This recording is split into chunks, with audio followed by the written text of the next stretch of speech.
Hello and welcome to the channel. As always, like the video, and if you enjoyed the story, leave a comment on if you would want more. This fan fiction was not created by me, but in the description there is a link to the fanfic so you can show your support to the creator and read along. Without any more delay, let's dive into the story. The final 3 days before the entrance exam were spent going over notes and trying to calm his nerves. Akatani might have become ice-cold and unapproachable, but even he wasn't immune to the pre-exam jitters, at least inwardly. His mother, on the other hand, had no qualms against showing her own jitters, as she fretted over her son continuously, doing whatever was needed to ensure he was ready to take on the exam. Jitters or not, the day of the entrance exam came, and mother and son were having one last conversation before departure. "Just do your best, Mikumo," said Inko. "I'm confident you'll pass. And I'll be proud of you, no matter the outcome, okay?" "Okay, Okasan," Akatani nodded. "Thank you for your support, I'll do my best." They shared one last hug, and with that, Akatani was off. The train ride to UA station was a quiet affair. Akatani kept his still quivering nerves down by wiping his mind blank, envisioning a white plane as it appeared in the realm where he bonded with his core. It was when he alighted at the station, and came within view of the towering campus of UA High School, that Akatani allowed a tiny bit of awe to seep into his empty emotional state. The colossal buildings that rose over the boundary walls glistened in the sunlight, standing proudly over the surrounding district. Students from all walks of life in different uniforms dotted the gates, waving to one another, chatting, or heading inside either alone or with friends. Akatani gazed upon the towering buildings for just a moment longer. Releasing a sigh, he joined the students heading inside. Until, as he casually glanced back, he noticed a familiar spiky-haired, explosive blonde trudging a few paces behind him. Bakugo. It had been 10 months since Akatani sought his former childhood friend. Bakugo still looked the same, perhaps a bit taller, but still the snarling, brash, foul-mouthed bully he had always been for the past decade. It made Akatani's stomach curdle in disgust, seeing the blonde. Bad memories threatened to flood his clean emotional state. He had to turn away, lest he lose control of his electricity and electrocute everyone along the path. Glancing down, Akatani noticed something innocuous. Broken piece of stonework from the path, large enough to slip someone up if they weren't careful. Why not? Akatani waited for Bakugo to get close enough. Then, discreetly, acting like it was a total coincidence, he kicked the broken piece of stone directly into the blonde's path, the smooth side in contact with the path. Not a moment later, Bakugo stepped on the stone, his foot sliding forward with it. And with a surprised yell, the blonde pitched backwards, and fell onto his bum with a loud thud, followed closely by two small explosions when his hands smacked against the stonework path. Screams echoed. People jumped away in fright. Others turned around at the sound of the commotion. Akatani was at the base of the steps leading up to the doors when he heard the explosions. Turning back, he got a good look at the confused expression on his bully's face, staring dumbly ahead. He had to shove his fist in his mouth to stop himself from laughing. That became a lot harder when the surprised look turned into a snarling death glare, prompting those close enough to the blonde to flinch away. "Who the fuck tripped me?" Cue another set of explosions, and the onlookers stepped away further. Except for one brown-haired girl, who went up to Bakugo, hand outstretched. "Hey, are you okay? Do you need help getting up?" Bakugo took one look at the concerned expression on the girl's face, before his explosive ire was turned on her. The girl shrieked as the blonde let rip another explosion at her, singing her jacket as she stumbled back. "Like hell I need your help, round face." Just like that, the urge to laugh died on Akatani, replaced by a sigh of exasperation. Bakugo really had not changed one bit. The purple-haired teen watched the blonde pick himself up, shouted "Move it, fucking busybodies," at the stunned onlookers, and storm his way up towards the doors, not even noticing Akatani standing by the side watching him with withering look. And he wasn't the only one. Confusion had given way to glares, sneers and disgust among the students who had witnessed the debacle. A few had turned to the brown-haired girl, asking if she was okay or needed to see a doctor. Akatani heard her reassure them that she was fine, but there undoubtedly hurt in her voice. He could only feel sorry for Bakugo, and the path his current attitude was going to push him towards. But that's if he could, for Akatani had no emotional capacity for sympathy for the explosive blonde in the first place. Turning away from the aftermath, Akatani pushed a door open, and stepped into the campus proper to find the room where the written exam was to take place. 2 hours later, Akatani emerged from the classroom-turned-examination venue a little bit worse for the wear mentally. While he hadn't received any nasty surprises when the written exam commenced, that didn't mean that he had a breeze-through with the paper. With everything from open-ended questions to trick ones that sent his brain into a whirl, Akatani got quite the mental workout during those 2 hours. He would say that he definitely will pass this part of the exam, but wondering how he did was thrown into the back burner when his stomach growled, and he was reminded that he still had the practical exam to take. And so, Akatani joined the flow of candidates staying on for their practical to the UA cafeteria for lunch break. Babble of noise greeted the purple-haired teen as he entered the cafeteria. Most of the tables were already taken, and the stalls had long queues snaking backwards by several feet. Akatani got into line, and waited. As he inched forward, he silently listened in on the conversations overlapping one another in the queue and the surrounding room. He picked up snatches of discussions about the written paper, whether how easy or difficult it was, and on a different note, what they would have to face in the practical exam. He heard some think it's robots, others thought of holographic villains. One outlandish claim Akatani heard as he neared the stall was the UA staff were going to act as villains and they will need to take them down in order to pass it. Whether it was robots or masquerading teachers, Akatani gave little thought to the speculation, ordering a katsudon upon his turn and walking away with tray holding his lunch. Now came the task of finding a place to eat. Although many tables had at least one empty seat, being the Ice King he had become, Akatani wanted a private spot for him to eat his lunch in peace. Snaking through the crowded cafeteria, he spotted an empty two-seat table next to a window. He makes a beeline for it, quickly claims the table by setting his tray down onto it, and sitting down himself. As he dug into his katsudon, Akatani observed his surroundings. There were a couple of stragglers like him eating alone, like him. But most were sitting in pairs, trios or quartets, either quietly eating or rambunctiously chatting and laughing at the same time.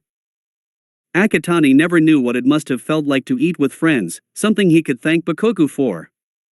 In his current cold emotional state, he saw interacting with others beyond what is necessary to get the job done as pointless.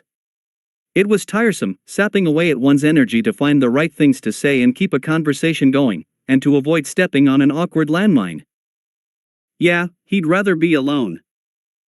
But even still, deep down in his heart, where a tiny part of Midoriya Izuku still existed, he wondered what it would be like to have someone to chat with over lunch. Hey, may I sit here? He just had to go and jinx himself, didn't he?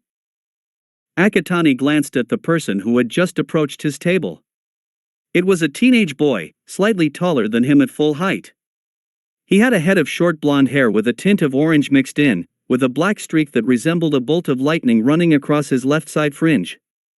He had matching colored eyes, and small eyebrows. I hope you don't mind, all of the other tables are full, the teen grinned a little nervously. Akatani moved his glance away from the blonde to the rest of the cafeteria.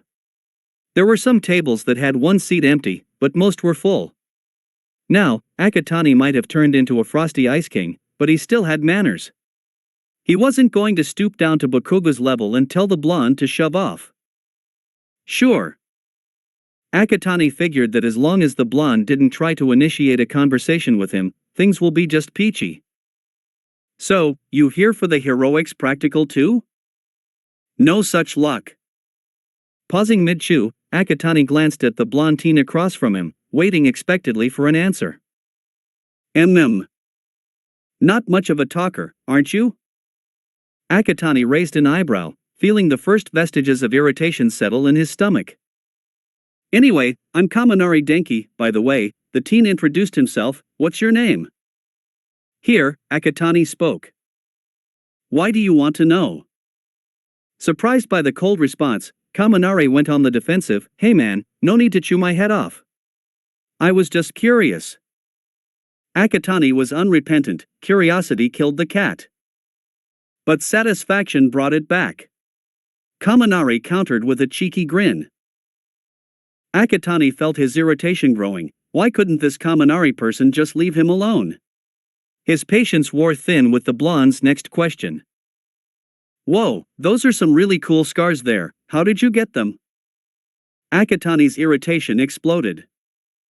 Is it that difficult for you to let me eat my lunch in peace? He growled, startling Kaminari. Hey man! What gives? I just wanted to get to know you better.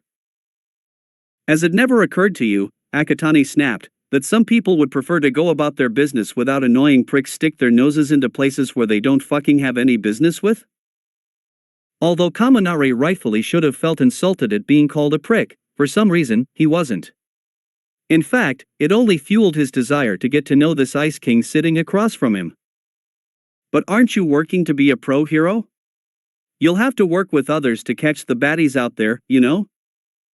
Akatani was unfazed. I have no qualms against working with others towards a goal. But I draw the line at getting too personal with someone. One will only get hurt when they least expect it. I will not be like those sorry fools. I won't let any backstabbers or superficial fakes hold me down. The sheer iciness in the purple-haired teen's last sentence left Kaminari. A moment passes. Akatani snaps the blonde from his stupor by getting up and taking his tray off from the table. He silently went to return his finished lunch, before making a beeline for the doors. There was to be a briefing in the auditorium before the practical exam, and Akatani took it as the perfect excuse to disappear. Watching him leave the cafeteria, the cogs in Kaminari's brain began working as he turned back to his lunch and thought. He might not be the brightest kid on the block, but he was able to spot a person who desperately needed a friend in their lives. Whoever this purple-haired teen was, he was in serious need of a friend, despite the seemingly impenetrable layers of ice encasing his heart. As Kaminari continued his lunch, he didn't want to be late for the briefing. After all, a new goal etched itself into his resolve. Befriend the fuck out of that purple-haired Ice King. The briefing was, honestly, nothing much to go for it. The fact that it was being presented by the pro hero Yamada Hizashi, or Present Mike, made no difference for Akatani, who 10 months prior as Midoriya, would have fanboyed at the fact that a pro hero was in the same room as him. Now, the purple-haired teen just listened impassively, as did virtually everyone else in the auditorium, as Present Mike explained the point system from the robots they were to face later on, and how attacking other candidates or other unheroic actions would result in immediate disqualification from the exam. Hearing this, Akatani almost smirked. If anything, he thought, Bakugo was the likeliest to commit such unheroic actions given his attitude and personality. But realistically, even Akatani knew that the explosive blonde wouldn't use his quirk on the other candidates just to get the highest score. Unless said candidates were quirkless, that is. The briefing was wrapped up, and the candidates were dismissed to go change into the clothes they intended to wear for the practical. For Akatani, it was a tracksuit with a forest green top and royal purple pants. Then, they were transported to the different battle centers they had been assigned to for the exam. Arriving at his assigned battle center, Akatani could almost feel the tension and anticipation amongst the gathered candidates, which, to his momentary surprise, included Kaminari. Everyone here wanted to come out on top, to be accepted into the most prestigious hero academy in the country. Behind those towering gates, stood that chance, and everyone wanted to be the one who got that chance. The gates opened with a rumble. The candidates readied themselves. Akatani vaguely heard Present Mike speaking in the background, but it came as inaudible jargon due to his focus on the task ahead. Though, he heard one word loud and clear. Start! Akatani activated his quirk, and with a loud electric crack, took off into flight through the gates. Leaving behind the other candidates reeling in the electrical aftershock, Akatani leaned upward, shooting towards the sky to calibrate his bearings. The arena was made up of several city blocks in a grid system, with towering skyscrapers and buildings of various sizes.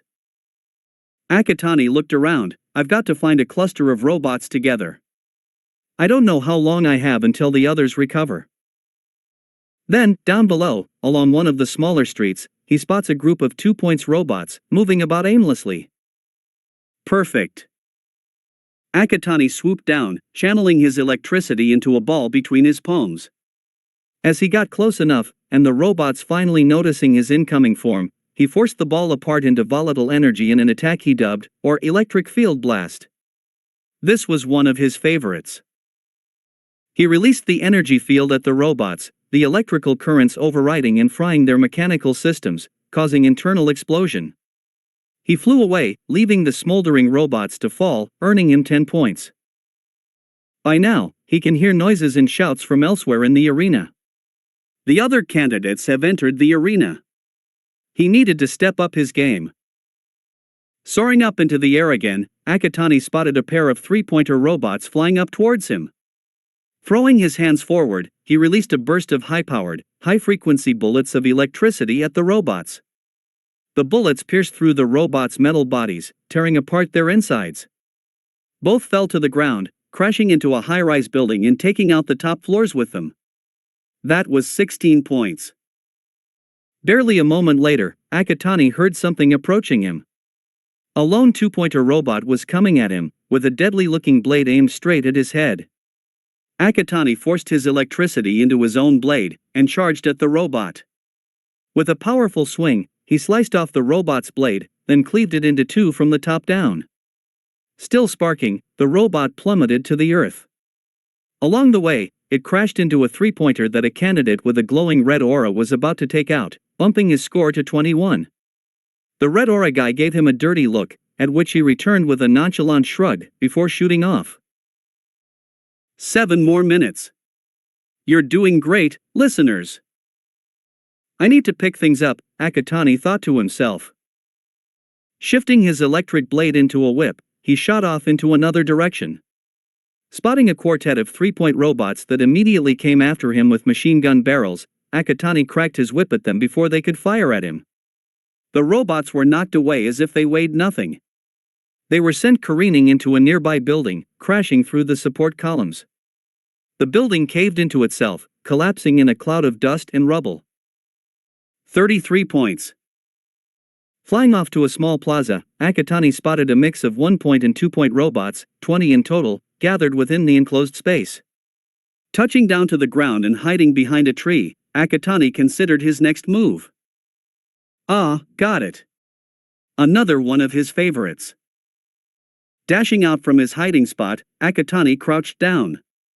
With his hands just hovering over the stonework floor of the plaza, he unleashed a wave of supercharged electric currents in a move he called, or electric flood. The wave caught the robots off guard, electrocuting their systems and either combusting into flames or exploding into shrapnel. Akatani did some mental calculations. He should be at 64 points now. 4 minutes. Hurry, hurry, hurry, listeners. No rest for me then. Akatani remarked to himself. Taking off into the air again, he pondered his next move. Looking down, he noticed a candidate with hair that appeared to be made of ribbons. She was so busy taking down a three-pointer robot that she failed to notice a pair of robots, a one-pointer and two-pointer, creeping up towards her with gun barrels aimed at her. His morals kicked in. Swooping down behind the robots, Akatani created 2 long ropes of crackling electricity. He shot them at the robots, wrapping around them tightly. The ribbon-haired candidate turned around at the same time, just as Akatani yanked the ropes back, pulling the robots away from her. She watched in awe as he threw the robots up into the air, and straight into one another, crushing both. 67 points, plus 5 rescue points, totaling 72 points. As the twisted and crumpled remains of both robots fell back down to the ground, both Akatani and the girl made eye contact. A moment passes, Akatani gave her a small nod of acknowledgement, before shooting up into the air again with another loud crack, startling the girl out of her stupor. Akatani spotted a lone three-pointer a moment later. As he decapitated the robot, he wondered why hadn't there been any zero-pointer robots unleashed upon them yet. What was it with him and jinxing the situation today? The moment he touched back down on the ground to catch his breath, screams and shouts echoed all around as fellow candidates began running away from something. The thing was, what's got them so frightened in the first place? Akatani turned around. Oh, Fucking hell. Gargantuan robot, with a large zero painted on its body, was rumbling towards the fleeing candidates. It towered over the buildings, blocking out the sun and casting its immense shadow over the street Akatani was on. Windows shattered as its appendages smashed through them, and roofs were knocked clean off the tops of buildings, sending debris raining down onto the street and the candidates. Akatani stared at the advancing robot, in awe at its titanic size. Unlike his fellow candidates, he didn't fear the hulking metallic monster coming to crush them all. In fact, he felt disgust towards the others for fleeing. Cowards, all of them. Your last 2 minutes, listeners. That was Present Mix's voice, Akatani recognized. Then, came another one. Help, me. It was one he also recognized. Looking straight ahead, he noticed someone under some rubble that had been knocked down earlier. It was the source of the cry. And it was Kaminari. The blonde was struggling to pull himself out of the rubble, but both of his legs were trapped. He couldn't get away, and the robot was advancing forwards. Akatani's heart nearly stopped. Kaminari was going to get crushed. The first person who willingly approached him and actually had a proper conversation, albeit mostly one-sided, with him was going to die. Crackle of electricity struck his frozen heart. Akatani narrowed his eyes. Not on his watch. Kaminari, in all honesty, didn't expect the situation to turn out like this. He had tried every opportunity to approach the purple-haired Ice King from lunch, looking for him during the briefing and when they were getting changed, but to no avail. He appeared to strike the jackpot when he realized that the Ice King was assigned to the same battler center as he was. But just as he was about to approach him, the gates opened, Present Mike yelled start, and there was an explosion of electricity. With his quirk composed of electricity as well, Kaminari wasn't sent reeling like the other candidates. But he had been shocked, nonetheless, as he watched the Ice King fly into the arena with a burst of electricity. That settled it. He was going to catch up with this electric Ice King and get to know him. While the others were still recovering from the electric aftershock, Kaminari dashed into the arena in pursuit of the purple-haired teen.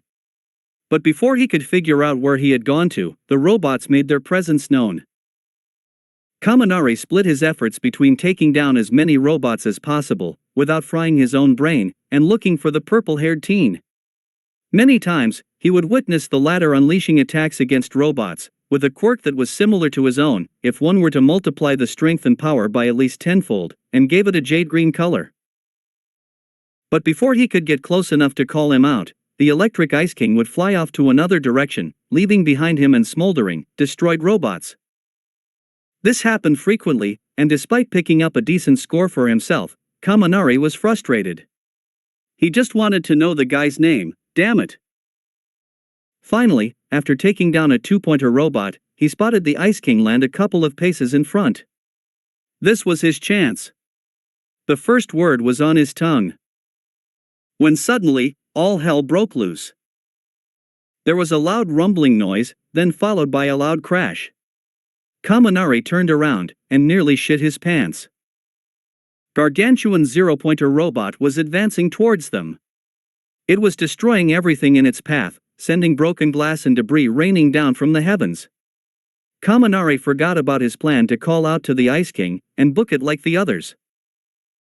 But no sooner had he tried to move, he tripped over a piece of concrete, landing with a painful thud on the fake street.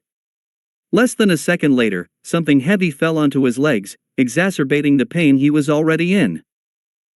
Kaminari tried to pick himself up, but found that he couldn't. Looking back, he reeled in horror, realizing both his legs were crushed under a small pile of twisted metal and concrete. He was trapped. And the robot was still rumbling forward, towards him. Single thought flashed in his mind. He was going to die. But he didn't want to die. He was still too young, a teenager. He never got to see the world, never to start a family of his own, never got to become a pro-hero. No, he needed to live. Kaminari strained against the concrete, but effort proved futile. As the robot got closer and more rubble came raining down, he realized he needed help, fast. He sought his chance when through the dust, he spotted the silhouette of a figure.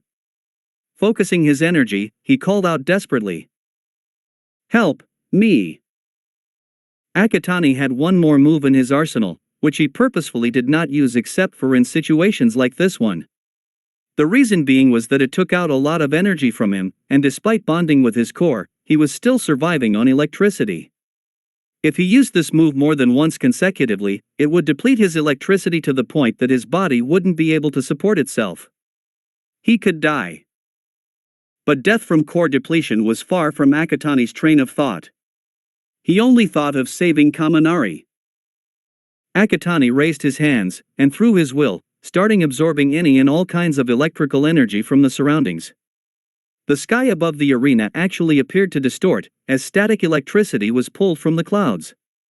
The still sparking remnants of other robots had their remaining electric charge absorbed away. And any electrical systems that were in any of the still intact buildings were drained of their voltage.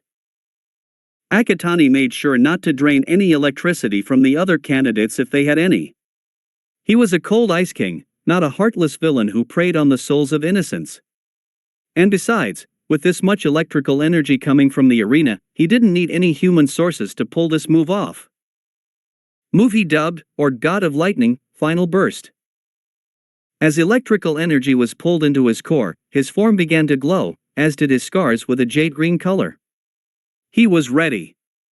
But first, he needed to get the robot's attention. Aiming one hand slightly away, Akatani fired a burst of electricity at the robot's hand, which had been coming down to crush Kaminari, who looked ready to pass out from fear. The electricity paralyzed the robot's hand and arm. Attention distracted, it turned towards the source of the electrical attack. Akatani and the robot made eye contact. The teen's eyes flashed. "Surprise, motherfucker." Akatani unleashed all of the built-up electrical energy in one go at the robot. There was a blinding flash of jade green. Those candidates who had stopped to glance back shielded their eyes in pain. Kaminari did the same. The light dimmed a little, revealing a giant beam of crackling electrical bolts shooting from Akatani's hands. The beam shot straight at the robot, piercing through its metal body like a hot knife to butter. The high voltage of the electrical currents short-circuited the robot's mechanical systems, combusting the wires and other components as if they were made of paper. With so many parts combusting, added with the sheer intensity of the electric beam, all contained with a limited area of space, the buildup of energy within the robot's body quickly became too great to be held back. There was a moment of silence, and then... boom! Those who were in the center that day remembered the moment as if a nuke had exploded overhead. The explosion tore apart the robot into shrapnel, sending pieces of wire and metal flying in all directions. Buildings in the street below became targets, as bits of tarmac, glass, concrete and steel were kicked up from impacts with the shrapnel. The shockwave that immediately followed was even more devastating. It raced in all directions like a tsunami, any surviving windows shattering and buildings, whole and damaged, had their supports blown away as if they were made of toothpicks. The resulting collapses rained even more projectiles of rubble down towards the candidates. Those who could still run did so, while others who could make shields covered themselves and others from the deadly downpour of destruction. For the second time that day, Kaminari thought he was going to die. He was the closest to the robot when it exploded, so he felt the brunt of the shockwave. He could see the collapsing buildings, and the rubble falling everywhere. He tried to cover himself from any debris, but at the back of his mind, he knew it was futile. The rubble was still falling, some were going to land on him. He was as good as dead. But suddenly, he was snatched away from death's cold clutches, as footsteps raced towards him, and a familiar voice reached his ringing ears. "Kaminari! Keep your head down." The blonde felt the person crouch over him, protecting him from the falling debris. Glancing up, he noticed the figure lift their hand up. Crackles of jade green electricity spiderwebbed from their fingers, creating a dome that covered them both. He recognized the figure. Then came the impact. Kaminari flinched as rubble came cascading onto the dome, crashing against it with loud thuds. He quickly realized, however, that the dome was holding up, protecting the both from the onslaught. But the other teen appeared to be straining themselves by this point. The dome appeared to flicker at several points. He had to help. Kaminari discreetly raised his hand and added his own electricity into the dome, creating a second layer that strengthened the protection against the falling rubble, which after several moments, began to subside. Finally, after God knows how long, the rubble stopped falling. The dust clouds still hung around, but they weren't in immediate threat of things falling on their heads any longer. They survived. They were alive. Time's up. That's all, listeners. You've completed the exam. Akatani ached all over. Just as he expected, took out a great deal from him. He thanked his lucky stars when the rubble stopped falling. It had been exhausting holding up the protective dome for so long. He appreciated Kaminari for helping him. He wasn't sure if he could hold the dome any longer given his weakened state without his assistance. As the dust started to clear, Akatani straightened up, and with some careful maneuvering, he used some of his remaining electricity to push the concrete trapping Kaminari's legs off. "Can you walk?" he asked the blonde. Kaminari, who was still a bit dazed at what had happened, merely nodded his head. Akatani, now feeling even more exhausted than before, slowly helped the blonde to his feet. Supporting the slightly taller teen by putting his arm over his shoulders, the pair slowly walked away from the epicenter of the explosion, as the dust finally subsided, revealing the extent of the damage. It was near total destruction for several blocks in every direction. Where there had been buildings before, were now just piles of rubble, broken glass, and twisted metal. The other candidates were in slightly better shape, nursing bruises, cuts, or broken bones from the falling debris. Many were staring at the smoldering crater where the zero-pointer robot had once stood, while also staring at Akatani in dumbstruck shock. It was around the same time that Kaminari's brain started working again. He turned to Akatani, asking a question that was literally everyone's minds. "Are you a god?" Akatani turned to him. "No, I'm Akatani Makumo." He was unable to say any more, as his body gave out from the exhaustion. Kaminari was just able to stop Akatani's limp form from smacking face-first into the ruined tarmac. "Medic! We need a medic here," the blonde shouted desperately. His calls were answered when an elderly voice pierced the silence. "Goodness me, what happened here? Is everyone okay?" Petite old woman with gray hair tied into a bun, dressed in a doctor's lab coat and using an oversized syringe as a walking stick, ambled up to the candidates. She planted a kiss on those who had injuries, which healed almost immediately, and gave out gummies to everyone, regardless of their physical states. Kaminari, still holding up an unconscious Akatani, called out, "Recovery girl! Please help!" Said healing hero turned around. "My word, let's have a look-see." Approaching them, she examined Akatani's lifeless form. Kaminari waited anxiously for her diagnosis, the other candidates also peering over at the scene, watching with anticipation. After several moments, she straightened, a serious expression on her aged face. "It's quirk overuse and exhaustion, but a serious case," she remarked. "Young man, do you know his name?" "Akatani," Kaminari replied. "I'll have to take young Akatani to the infirmary for further observation," Recovery Girl said, before tapping on the pink headset she wore. "Bring a stretcher to Battle Center B, we have a casualty." Within seconds, a pair of medical robots came rushing in with the requested stretcher. Kaminari helped to lift Akatani onto the stretcher, before he was briefly checked over by Recovery Girl. She was about to depart with Akatani in tow, but Kaminari stopped her. "Recovery Girl, wait. Can I come too? Akatani saved me earlier, I need to make sure he'll be okay." The old woman pondered this. "Very well, you can come, so long as you don't get in the way, am I clear?" Kaminari quickly nodded, and hurried after his savior and Recovery Girl out of the arena, leaving behind the other stunned candidates to slowly talk and wonder about the one who would be dubbed by them as the god of Jade Lightning. The candidates of Battle Center B weren't the only ones raving about the god of Jade Lightning who leveled a whole section of the arena just to rescue someone trapped under some rubble. Some distance away, in a conference room deep inside the campus, the staff of UA were in serious discussion over what they had just witnessed. And to say that they had been floored was the understatement of the century. What had started out as impressed remarks at Akatani's electric start and takedown of the robots turned into gobsmacked low-hanging jaws as the staff watched the teens single-handedly obliterate the zero-pointer robot and level a significant portion of the arena to nothing but rubble, and come away from it with just a serious case of quirk overuse. The stupor continued long after the exam concluded and the staff had gathered in the conference room to discuss the candidates' performances and how many points each were to be given.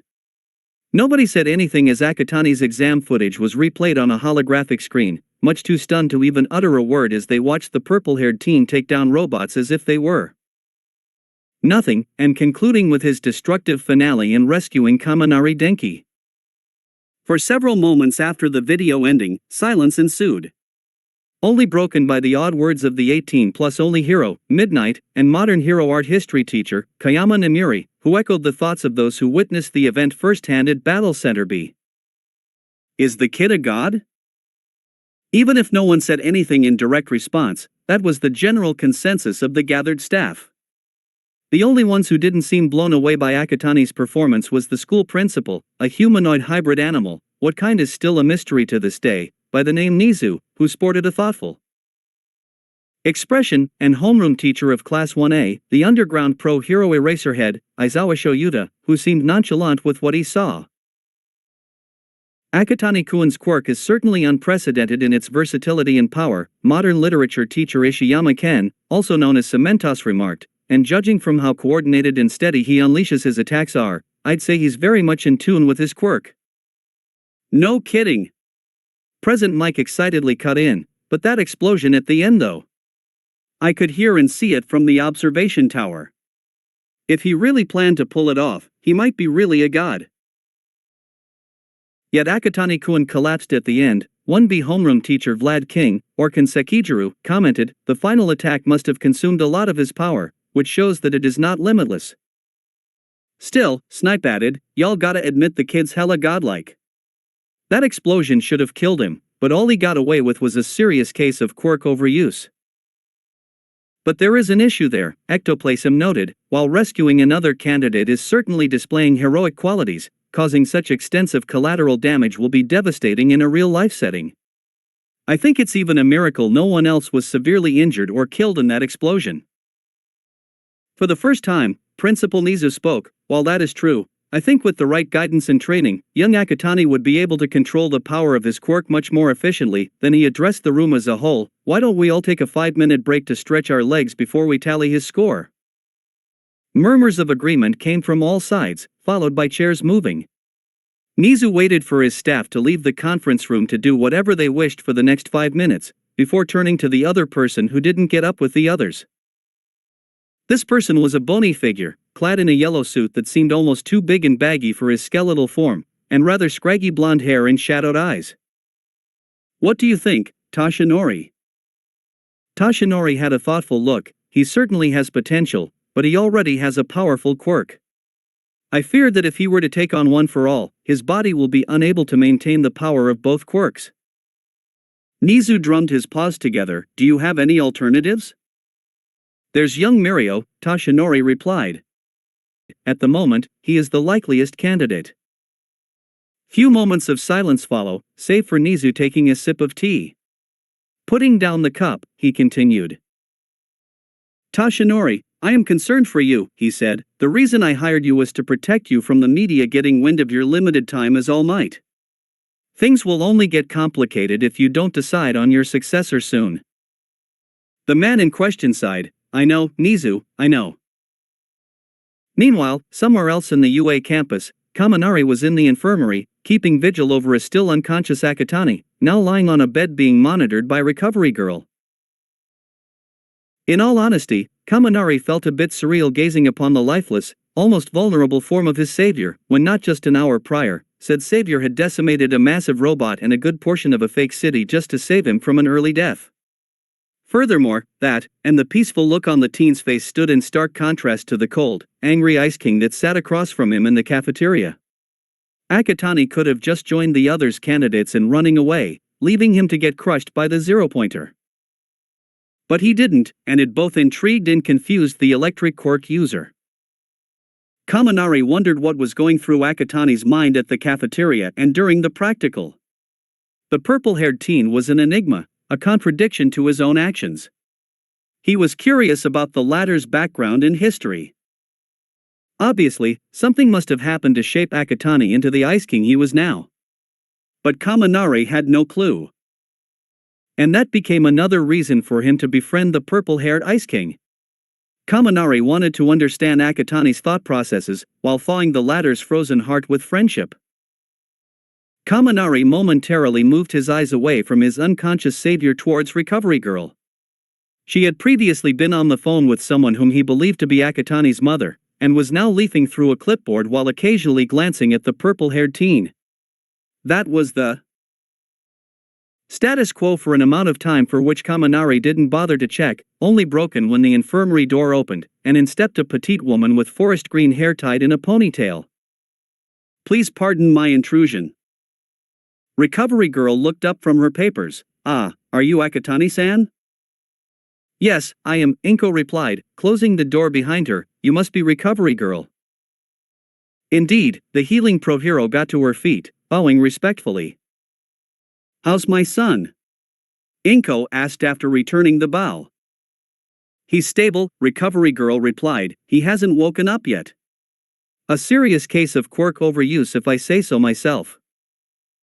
"Well, Mikumo's the kind to overwork himself if not supervised," Inko sighed with a small smile. "May I see him?" "He's over here," Recovery Girl gestured to the bed where the teen laid. Inko nodded in thanks, and walked over towards her son. She immediately noticed Kaminari, who had gotten up. "Oh, and who might you be?" The blonde teen quickly responded with a bow. "I'm Kaminari Denki, Akatani-san.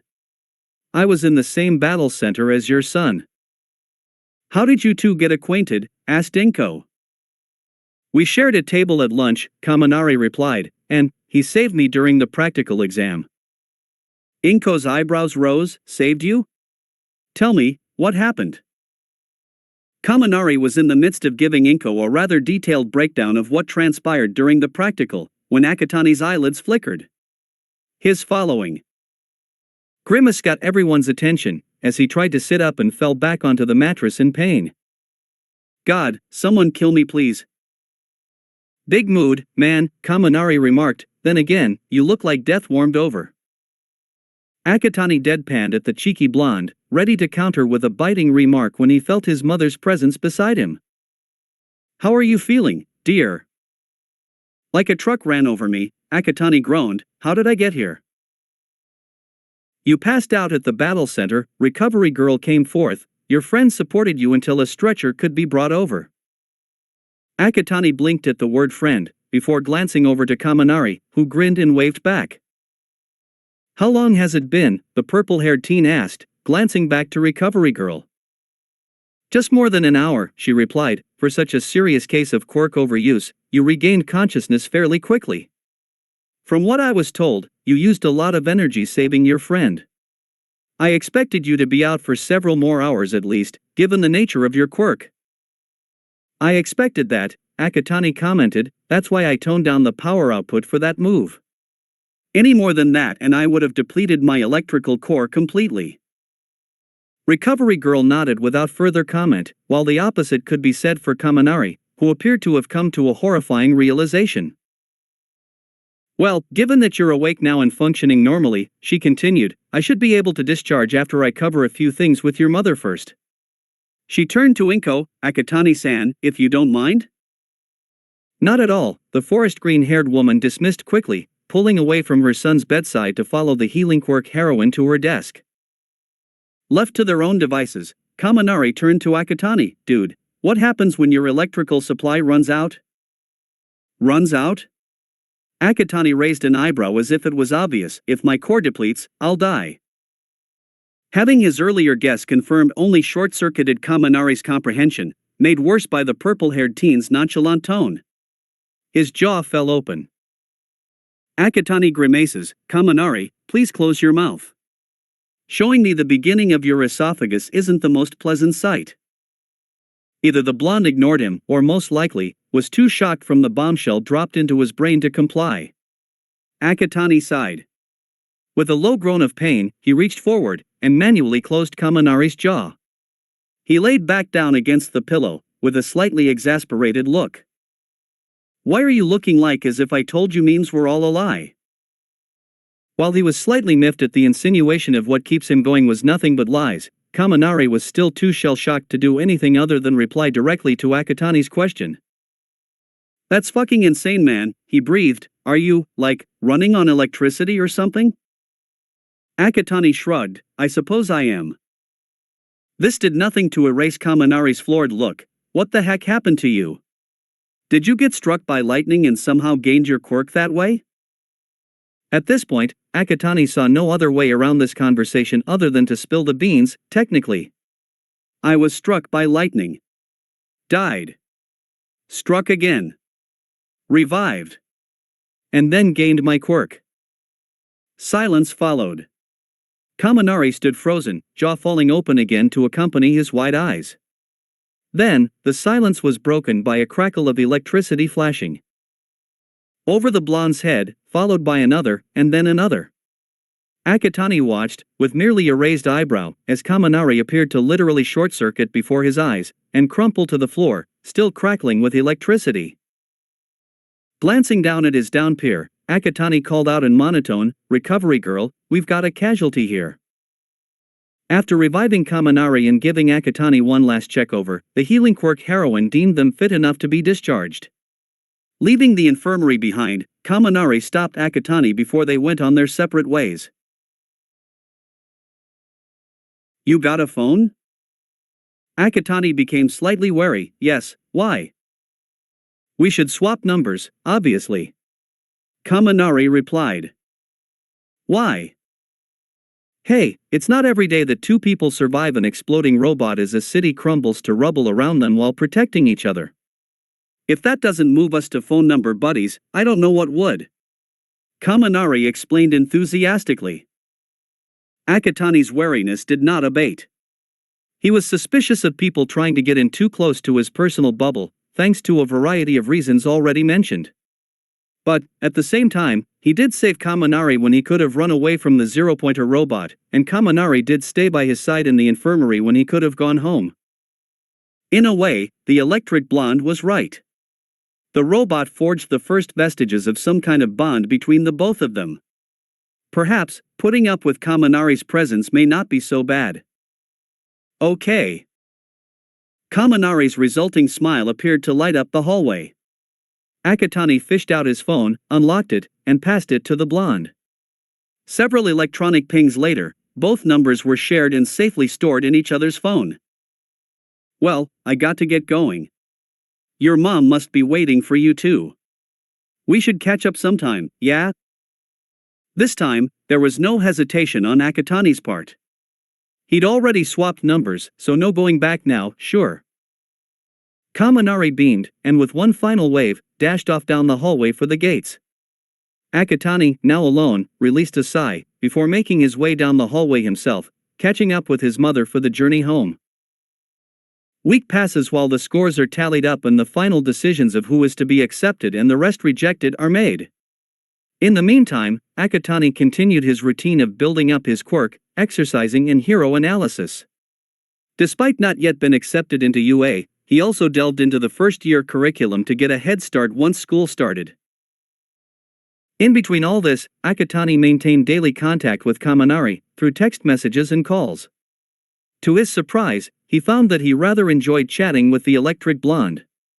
It didn't matter the topic, be it him attempting to calm down a rather frantic Kaminari about whether they will get accepted or not, or aimless texting at 2 a.m. in the morning due to an unusual bout of insomnia.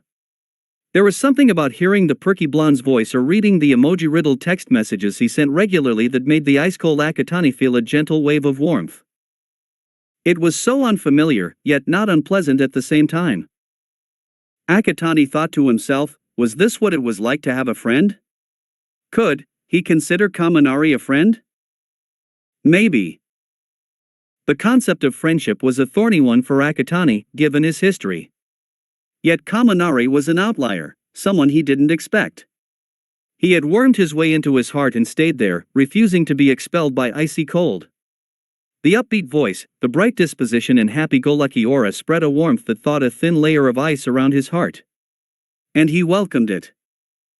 So yes, Akatani could consider Kaminari his friend. And it was this burgeoning relationship that saw the electric blonde at the doorstep of the Ice King's apartment, jittering nervously and knocking feverishly on the door, hand-holding the envelope containing the results of the entrance exam. They received their results on the same day, and with prior agreement, had arranged to meet up at Akatani's place to unveil their fate together. Akatani appeared as stoic as ever when he answered the door, but his stomach trembled in solidarity with the shaking Kaminari. With quick greetings, the two friends retreated into the Ice King's room, while Inko, who was also suffering from nervous jitters of her own, went to attempt at making tea for their guest and themselves. Sitting on the bed, both teens opened their envelopes. They pulled out identical disc-shaped objects, which opened immediately into miniature projectors. A holographic screen appeared over both discs. Kaminari's eyes widened. No way. It's All Might. Akatani stayed noticeably stoic. Greetings, young Akatani/Kaminari. Let me know when the results actually come up, the purple-haired teen said, leaning back and gazing up at the ceiling, eyes going blank. Dude, it's All Might. Aren't you excited it's him? Kaminari exclaimed in disbelief. I don't give a flying fuck that it's All Might, Akatani aloofly spoke, besides, he's just reading off a prepared script. There is nothing personal about this other than our results. I'm zoning out now. And he did. Akatani blocked out the number one hero's voice, while a confused Kaminari stared at him with cocked eyebrows. In the end, he didn't have to gaze blankly at the ceiling for that long. Shaken out of his dazing by his electric friend some 20 seconds later, Akatani turned to the projector, which now displayed a table listing 10 names and 2 corresponding numbers alongside each name. He zeroed in on one particular name. His own. At the number 1 spot, with 67 villain points and 55 rescue points, totaling 122 points. Akatani stared blankly at his results, barely registering being tackled by Kaminari in an excited hug. Dude! This is amazing! You're the top of the list. Being shaken side to side by the proud blonde, Akatani glanced down at another familiar name in the number 2 spot beneath his. Bakugo Katsuki, with 77 villain points, but 0 rescue points. A staggering difference of 45 points separated their names. Still being shaken by Kaminari, a tiny smile crept over Akatani's lips. I'm happy. You should be. You're so fucking cool. The table disappeared, and All Might filled the screen again. Kaminari pulled away to hear the rest of the hero's message.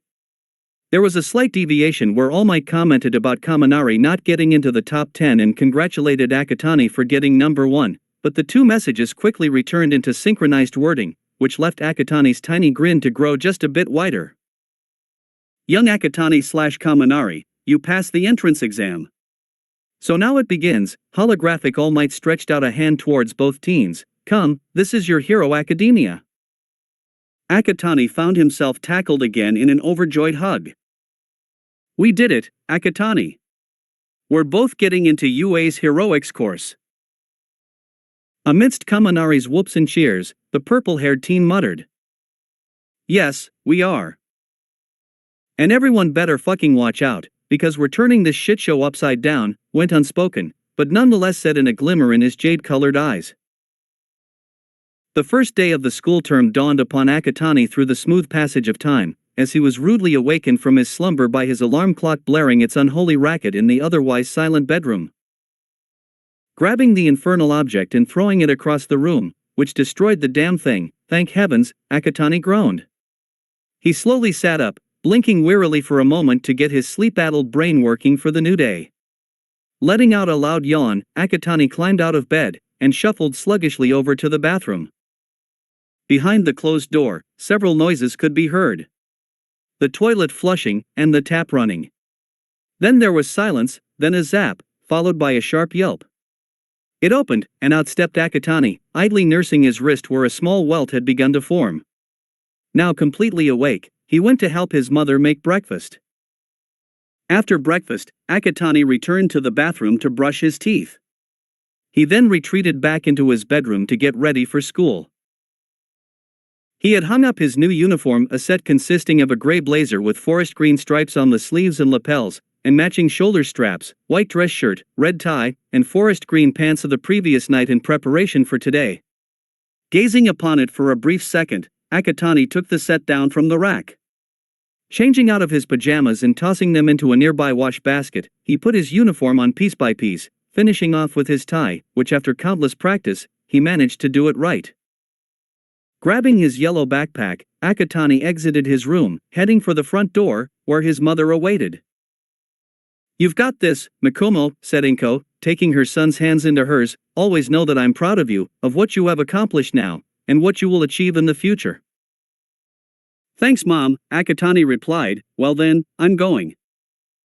Sharing one last hug, mother and son bade each other farewell. Inko watched with a warmed heart as her son departed from home towards his destiny. The train ride to UA station was an uneventful one.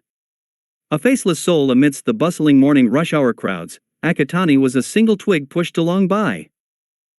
The sea of people in and out of the train. Tapping out into the station concourse, he stopped, the flow continuing on around him. He glanced about for a moment. Akatani. Ah, there he was. From the crowds, came forth a grinning electric work blonde, dressed in a matching UA uniform. "Kaminari, Ohio." "Ohio. Ready to go?" "Yeah." The two friends left the station, engaged in a rather one-sided conversation, where Kaminari did most of the talking, and Akatani nodding or giving short replies in return. Within minutes, the towering buildings of UA High School had come into view, and so too were other students from the school. For Akatani, it was one thing to come here as a candidate for an entrance exam, but another thing altogether to come as a student of the school. Despite his otherwise cold demeanor, he felt a sense of anticipation as he stepped through the front gates. His road to becoming a hero began here. And he swore to himself, he will become the hero that saves those who are unable of saving themselves. The poor, the weak, the quirkless, to give them hope and a reason to smile for one more day. "What do you think our teacher's going to be like?" Kaminari wondered. "No clue, but I heard the staff are pro-heroes," Akatani replied. "Really? That's so cool. Man, I can't wait to find out who our teacher is gonna be." Akatani remained silent on that, but inwardly, he felt endeared towards Kaminari's excitement. In some way, it reminded him of the time when he was Midoriya Izuku, when anything related to pro-heroes would spark excitement within him. Of course, that was the past. He had no concern for what had already gone by. Though, if he and Kaminari were unlucky enough to be in the same class as Bakugo, which was extremely likely, since he was second place in the entrance exam rankings, they would have to put up with a constant reminder of his dark past.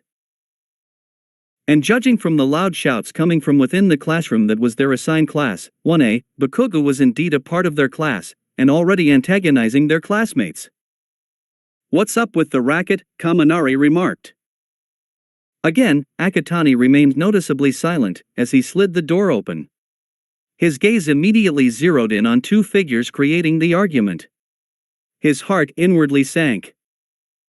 Sitting at a desk adjacent to the window with his feet propped up, was Bakugo.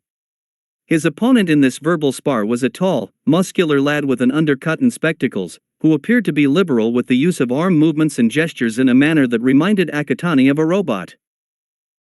In all frankness, the purple-haired teen couldn't care any less for what they were arguing about, which seemed to be on the line of Bakugo disrespecting their seniors who had used the desk before them by putting his feet up on it. But that didn't mean it wasn't starting to get on his nerves. Akatani scanned the room. Most of the desks had already been claimed or occupied. There were only 3 empty ones left, one behind a student with short blonde hair and a tail with a tuft of matching hair at the end, and 2 directly behind Bakugo. Well, it seems that beggars can't be choosers, it seemed. "Kaminari, are you okay with those 2 seats behind that loud fuckmouth?" "Of course," the electric blonde quipped, I ain't gonna be separated from you for the rest of year. And besides, you can be my sound barrier. Akatani almost smiled at that. The two friends crossed the classroom and bagged the two adjacent desks. Kaminari picked up his bag and started ruffling through it, while Akatani relaxed into his seat, clasped his hands on the desk, and patiently waited for their teacher to arrive in homeroom to begin. Now if only those two arguing fucktards could just shut the fuck up and not give him a blinding headache before the day had even begun.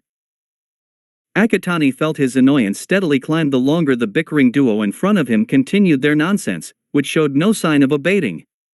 His clasped hands grew tighter, his eyelid twitching.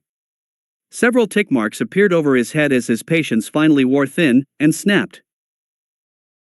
Removing one hand from the other, Akatani clenched it into a fist, raised it, and slammed it back down on his desk with all of his pent-up irritation. The echoing BAM silenced all activity in the room. Students who had been idly chatting or otherwise minding their own business turned towards Akatani, including Bakugo and the bespectacled robot-like student. Kaminari merely peeked over to see what was happening. Has it not occurred to the both of you dumb fucks, Akatani growled venomously at the previously bickering duo, that some of us want a peaceful start to the first day of school, and not have to listen to your incessant yapping? The bespectacled student looked scandalized at being told off, while Bakugo narrowed his eyes dangerously. And who do you think you are, you fucking son of a bitch? Me? I'm Akatani Makumo, the purple-haired teen replied, leaning back and folding his arms. And who are you, by any chance? Tick mark appeared over the explosive blonde's head. I'm Bakugo Katsuki, and you listen here, you fucking extra, if you know what's good for you, stay out of my fucking way. You may have gotten first in the entrance exam, but remember this, you're nothing but a pebble in my way of becoming the #1 hero.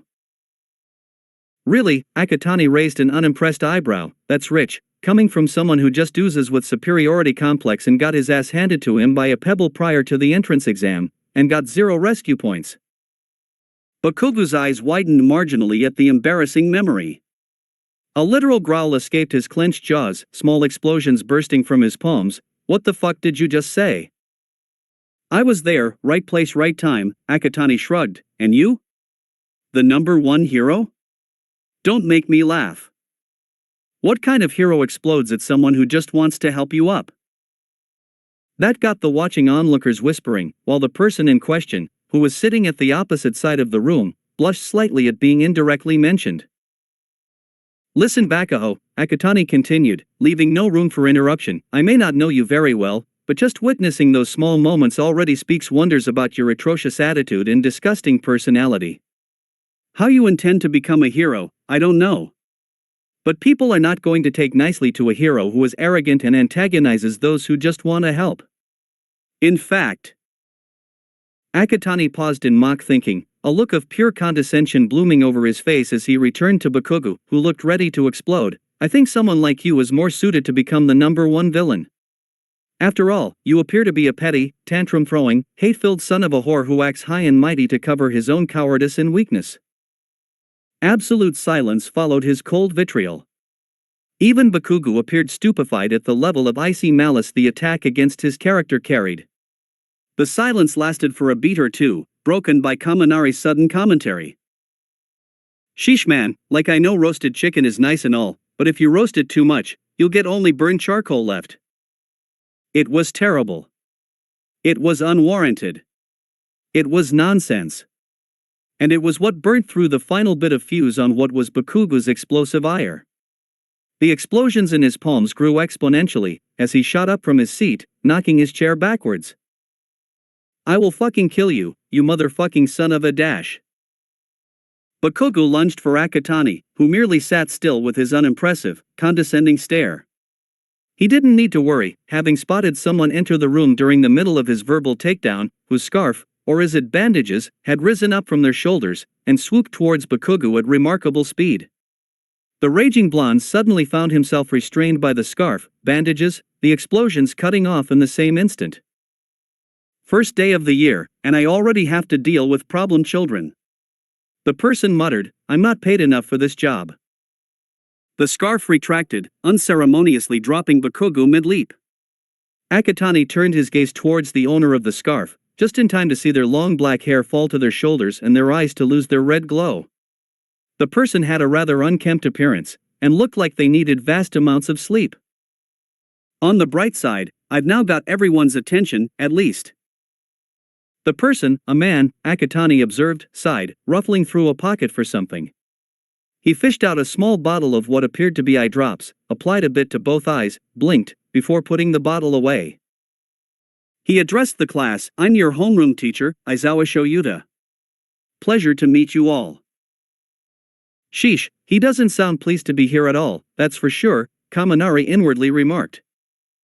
What crawled up his arse and died? Akatani wondered at the same time. Aizawa bent downwards behind the teacher's table, coming back up with 20 sets of some kind of clothes that were of a predominantly navy blue color. Come up here and take your assigned PE uniform. Get changed, and meet me at the training grounds in 15 minutes. Get moving. With that note of positivity, Aizawa walked out of the classroom without a further word. The students made no move for several beats, before slowly getting up to retrieve their assigned uniform, their names taped to the plastic covers. Akatani found his and tossed Kaminari's over to him. As they departed the classroom, Kaminari turned to Akatani, "Our teacher's kinda weird." "I'm still wondering what crawled up his arse and died," Akatani replied, "probably bedbugs, but rather unlikely. I don't think he understands the concept of sleep or beds." Kaminari couldn't stop the resulting snicker. 15 minutes later, the class, all dressed in their PE uniforms, had gathered at the training grounds. Aizawa did a quick check to ensure all were accounted for, before addressing them. "All right," he drawled, "this morning we are conducting a quirk apprehension test to gauge your capabilities." Several students glanced at one another, while Akatani stared straight ahead. A single hand rose up. Aizawa-sensei, the girl who Bakugo exploded at before the entrance exam asked, "I thought we were supposed to attend the welcoming ceremony? And the guidance counselor meeting?" Said teacher stared pointedly back at her, "In the field of heroics, you don't have time for superfluous platitudes." The girl shrunk back slightly, lowering her hand. Aizawa continued on, "We'll be covering several stations this morning. First the softball throw, then long jump, 50-meter sprint, endurance running, grip strength, side jumps, pull-ups, and seated toe touch." Aizawa checked the class registrar, "Bakugo Katsuki, you're up first." Said explosive blonde trudged off from the class. Aizawa handed him a softball. "Use your quirk, don't hold back." Bakugo grunted, and got into position inside the circle drawn into the pitch. He steadied himself, pulling his arm back like the wind-up to a spring-loaded toy. Akatani watched with an uninterested, deadpan gaze as Bakugo screamed aloud, "Die," as he pitched the ball with his quirk at full strength. The resulting explosion rocked the grounds, a shockwave spreading in all directions, kicking up dust and gravel as the softball went hurtling towards the sky, disappearing with a twinkle. Aizawa, seemingly unaffected by the explosion, stared down at a tablet in his hands. 705.2 meters, he read. The class went into uproar. "That's so cool. Unbelievable. His quirk is so manly. Save for 2. While Kaminari acknowledged the impressive distance, he wasn't blown away as his other classmates. Akatani, on the other hand, showed no reaction whatsoever. He did, however, react when one of their classmates, a girl with pink hair and skin, exclaimed, "This is going to be so much fun. So much fun." Akatani shifted over to Aizawa, who had gone eerily quiet and menacing. The excited aura that hung over the students died instantly. "Is that what you think you're going to be doing for the next 3 years? Having fun?" Aizawa asked unnervingly, his manic grin and bloodshot eyes not helping his image. "Are you lot not planning on becoming heroes?" An unsettling feeling wafted through the nervous students. Kaminari, on the other hand, merely looked curious, if a little apprehensive, while Akatani remained blank. "Perhaps this will make you lot take things more seriously," Aizawa continued. "I'm implementing a new rule. The one who comes in last place will be expelled." Cue indignant uproar from the students. Kaminari broke into a nervous sweat, fidgeting slightly until he felt a hand reach around him and gently grip his shoulder. "Don't worry," Akatani muttered under the din, "in the unlikely chance you get expelled, I'll be pulling out and leaving with you. I heard the other hero schools have decent programs." Kaminari felt his friend's hand squeeze his shoulder, and he relaxed. The same could not be said for their fellow classmates. "How can you do that? Preposterous. That is unreasonable and unfair." Aizawa remained unfazed, folding his arms across his chest. "Unfair? The world out there is an unfair place. And it is Hiro's duty to correct that unfairness." His eyes narrowed. "If you came here expecting to socialize with friends and goofing off, well, I have a newsflash for you. The next 3 years of your education here will push you to your breaking point. UA's motto is plus ultra. You will need your all and beyond to overcome what's in store for you." The class went dead silence following this proclamation. Aizawa took this as a sign to continue on with the test. "Akatani Makumo. You're up next." The purple-haired teen nodded. Kaminari nudged his shoulder with a quiet, "You've got this." He stepped towards Aizawa, impervious to the whispers that cropped up when his name was called. "Who is he? Wasn't he the guy who obliterated the zero-pointer robot and the battle center during the entrance exam?" It is. I was in the same battle center as he was." "Eh? Really? No way. That's him?" Aizawa passed Akatani a softball, but unlike with Bakugo, he didn't say anything. Akatani stepped into the circle. He released a breath and stared ahead. He raised the hand holding the softball. He intended to channel a smaller portion of the energy he used to decimate the zero-pointer robot to blast the softball the furthest he can get. But something wasn't right. Akatani knew everyone was staring at him, awaiting how far he was going to throw the ball. But one person in particular stood out. He knew right away that it was Aizawa. Even with his back turned to him, Akatani felt his teacher's gaze the strongest.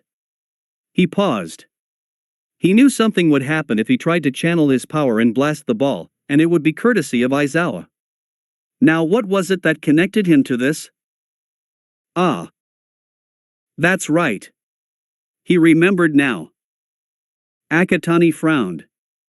This would not do. At all. It happened so fast, catching everyone off guard. There was a bright flash, and a loud crack. Everyone, save for Kaminari, jolted as a wave of electricity burst from Akatani and spread in all directions. Those who had been in Battle Center B were reminded of the paralyzing shock they were subjected to at the beginning of the entrance exam. Even Aizawa, who had been gazing at Akatani, was momentarily thrown off kilter when the electric wave phased through him, breaking eye contact with the teen. The wave dissipated as quickly as it came. Everyone reeled and jerked out of control for several moments. As they recovered, Akatani slowly lowered his raised arm, still staring off into the distance. Aizawa-sensei. Attention was divided between Akatani and their teacher. Or underground hero, Eraserhead. Quirk, erasure of others' quirks on direct eye contact. The suspense rose steadily. Kaminari knew what was coming, and braced himself. Could you mind your fucking business and let me do this properly? Beat of silence. Then, chaos. Scandalized gasps echoed. Horrified whispers broke out. The robotic student started swishing his arms wildly, screeching about the unpardonable offense of cursing out a teacher and for the immediate recantation of those words. Kaminari, on the other hand, sighed with an exasperated grin. Aizawa, though, he appeared as calm as previously. But if one were to look closely, his eyelid was twitching. Akatani continued relentlessly, I knew you were going to erase my quirk, because you thought that I had no control over it. No doubt you thought that, when you watched me blow up the zero-pointer robot to rescue my friend. Well, I also have a news flash for you too. He turned back towards the teacher. The other students, save for Kaminari, flinched. Akatani's eyes were glowing. This power is mine to wield. I know the ins and outs of it, while you don't. I know how to control it, you don't. You might be our teacher, but you have no fucking say over how I choose to utilize it. Also, Akatani took a breath. I would kindly advise you to never attempt your quirk on me again. My quirk is my lifeblood.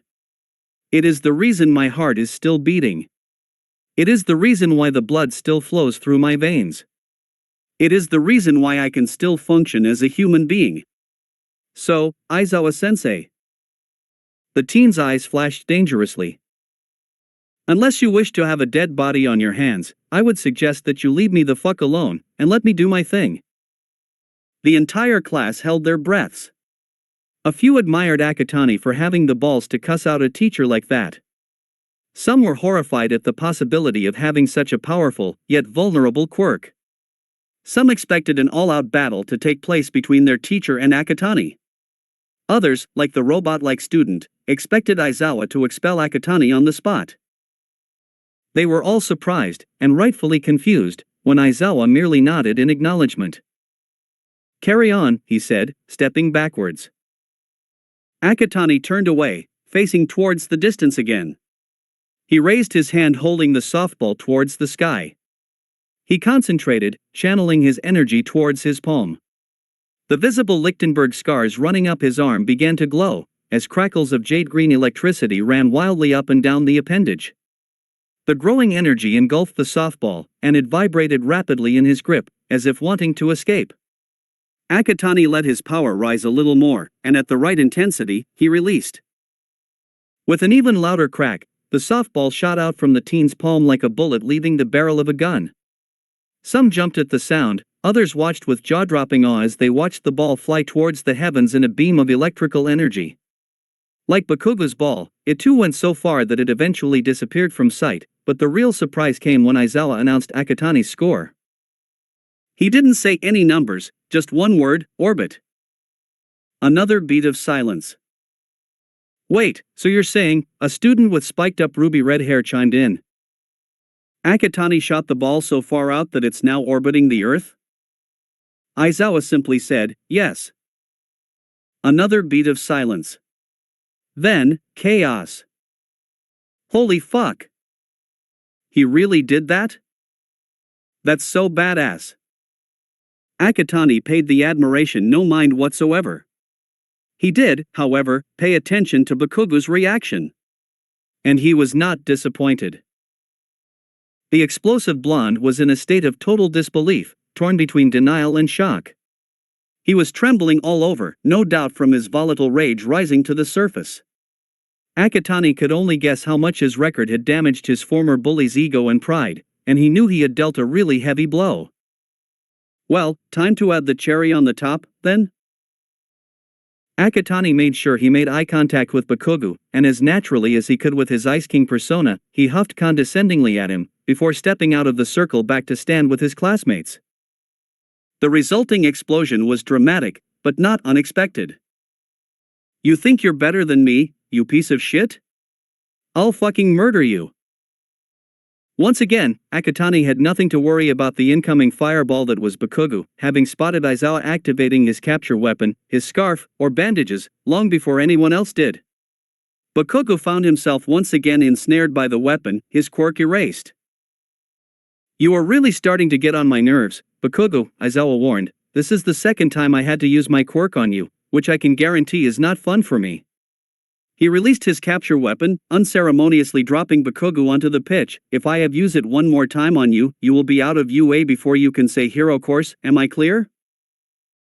Picking himself up from the ground, Bakugo grunted in response. He glared at Akatani, who returned it with a dismissive gaze. Aizawa took out his eye drops and reapplied them to his dry eyes. Putting the bottle away, he called out the next name. "Uraraka Ochako, you're next." In the end, Akatani's record was broken by Uraraka, who had a gravity quirk.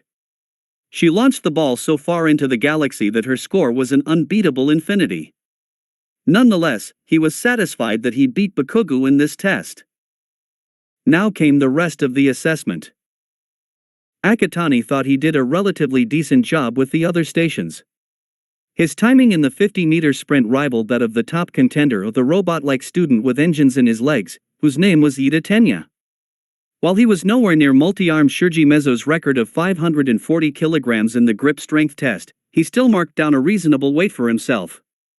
He cleared the sandbox in the long jump test, and beat runner-up Mineta Minoru, a pervert who rather unsubtle enjoyed staring at the female students' bosoms and buttocks, Akatani observed disgustedly, in the side jumps.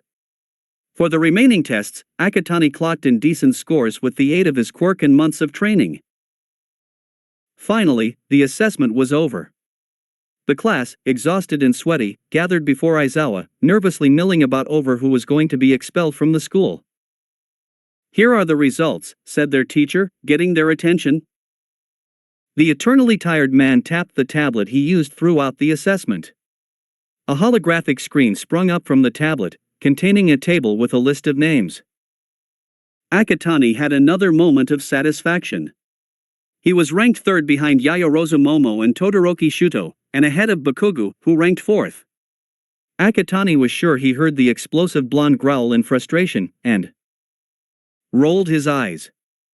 Kaminari was ranked 17th, which while not lowest, was in dangerous territory. Akatani made a mental note to help Kaminari train his body and strength. Everyone's eyes fall on the name at the bottom of the list, Mineta Minoru.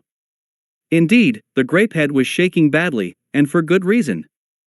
Akatani waited for the moment that Aizawa was going to kick the disgusting pervert out of the school. By the way, their teacher said after closing the screen, me expelling the student that comes in last, that was a lie. Wait. What? The grin that Aizawa had could be described as shit-eating, call it a logical ruse, to get you all to bring out your best. For the fourth time that day, the class went into uproar. Akatani, personally, felt irritated at being lied to by Aizawa. While he certainly understood the reason why, this did nothing to improve his position in Akatani's bad graces. With his mind still fuming, he and the rest of the class were then dismissed. The rest of the day passed by relatively quickly. At the last bell, the students of Class 1A departed for home, saying goodbye to new acquaintances and going on their separate ways. Among them, Akatani and Kaminari walked to the station together, conversing about the day's events. "Man, today was something else. It's only the first day, but already I'm leaning towards a dislike for Aizawa-sensei. He's hella weird, but maybe things will get better? Who knows?" The two continued walking in comfortable silence. "Hey, Akatani?" "Yeah? What's the possibility of another surprise tomorrow?" "I have no clue," the purple-haired teen replied. "For all we know, we could end up with All Might as our teacher." "Man, that would be a surprise," Kaminari remarked. As the two friends arrived at the station, little did they both know that Akatani had just jinxed things for the coming day. The next day witnessed Akatani follow through the exact same morning routine he underwent the day before, followed by the same commute to UA station where he'd meet up with Kaminari. The two friends would then make the short trek to the campus, and slip into their classroom with little announcement. "Oh hey! It's you!" Though like the day before, Akatani would not find any peace this morning before class started. He barely stifled an annoyed groan as the student with spiked-up red hair Kirishima Ijiru, if he remembered correctly, slid into Bakuga's empty seat in front of him and faced him. "What is it?" "You were really awesome yesterday," Kirishima gushed, like, super cool and manly.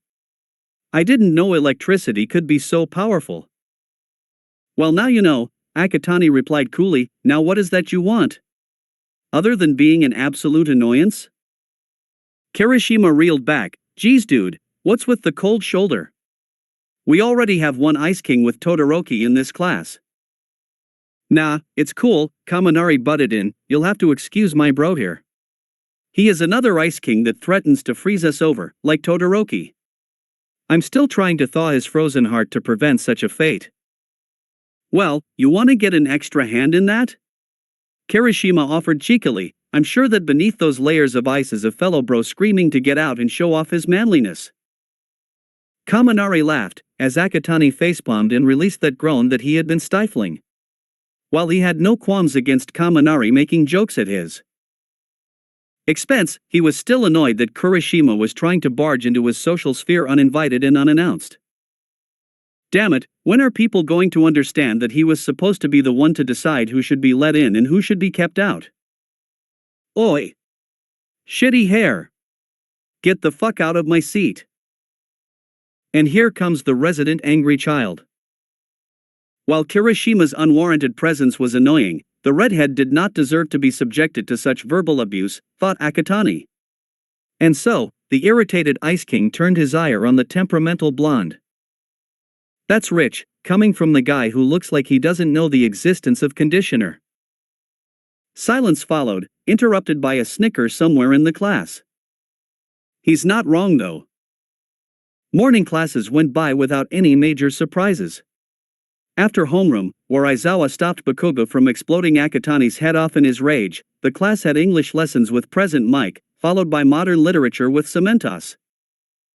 English was pretty easy for Akatani, who was fluent in the language thanks to his daily followings of American heroes on the internet.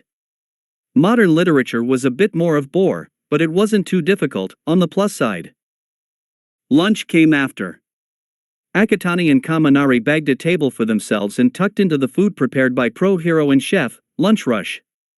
And damn, was the food to die for, thought a satisfied Ice King as they returned back to class for their next period, Hero Basic Training. The two friends took their seats just as the bell rang. Kaminari took to gazing out the window, while Akatani rested his chin against his palm, the other hand drumming absent-mindedly against the desk. Akatani silently eavesdropped on the conversations taking place elsewhere in the room, mostly on about what Hero Basic Training was going to entail, and who their teacher was going to be. Frankly, he had a strange feeling ever since he made that offhand comment about All Might being their teacher. That just like in previous occasions, he had jinxed the proceedings towards actually having All Might as their teacher for the Hero Basic Training period. But that was unlikely to happen, right? After all Might is the country's #1 hero. He wouldn't have time to be a teacher while being a professional hero. Right? I am. Akatani's heart sank, oh for fuck's sakes.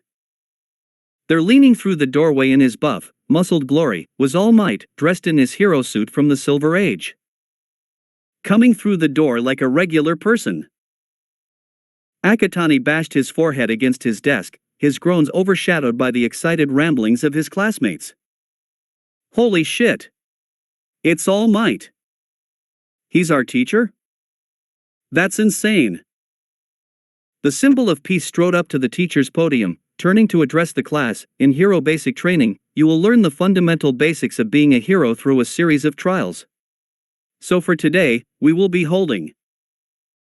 Akatani peeled his forehead off his desk, just as All Might dramatically produced a card with the word battle in stylized, capital letters. Battle trials. That caught Akatani's attention. Even though he was nowhere near the levels of excited curiosity of his classmates, he did wonder what they were going to be doing in this trial.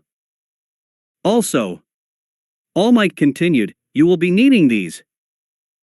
Right on cue with his words, 4 slots on the wall behind him opened. Each was a cabinet holding 5 metal cases with a number stamped on the lids. Your costumes tailored based on your requests and to best suit your quirks.